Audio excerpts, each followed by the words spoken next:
خبرهای اولیه حاکی از سانحه فرود سقف ইরানের প্রেসিডেন্ট ইব্রাহিম রাইসিকে বহনকারী হেলিকপ্টার আছড়ে পড়েছে এমন খবর দিয়েছে দেশটির রাষ্ট্রীয় গণমাধ্যম ইরনা সহ বিভিন্ন আন্তর্জাতিক সংবাদ মাধ্যম।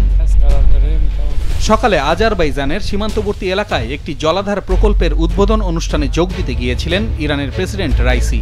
সেখান থেকে ফেরার সময় আজারবাইজানের সীমান্ত সংলগ্ন জোলফা শহরের কাছে জরুরি অবতরণের সময় দুর্ঘটনার কবলে পড়ে তাকে বহনকারী হেলিকপ্টারটি। যে হেলিকপ্টারটি দুর্ঘটনার কবলে পড়েছে সেটিতে প্রেসিডেন্ট রাইসি ছাড়াও ছিলেন পররাষ্ট্রমন্ত্রী হোসেন আমির আবদুল্লাহিয়ান।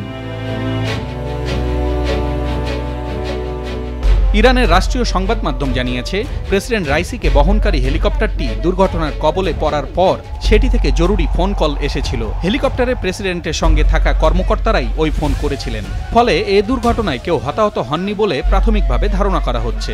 রাইসির বহরে আরও দুটি হেলিকপ্টার ছিল যেগুলো নিরাপদেই ফিরে এসেছে।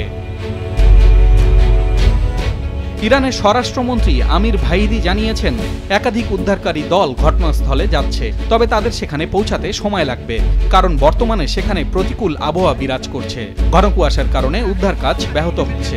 প্রেসিডেন্ট রাইসি কী ধরনের হেলিকপ্টারে ভ্রমণ করছিলেন সেটি এখনও নিশ্চিত হওয়া যায়নি। পলাশ রঞ্জন রায়, মাছরাঙা নিউজ ডেস্ক।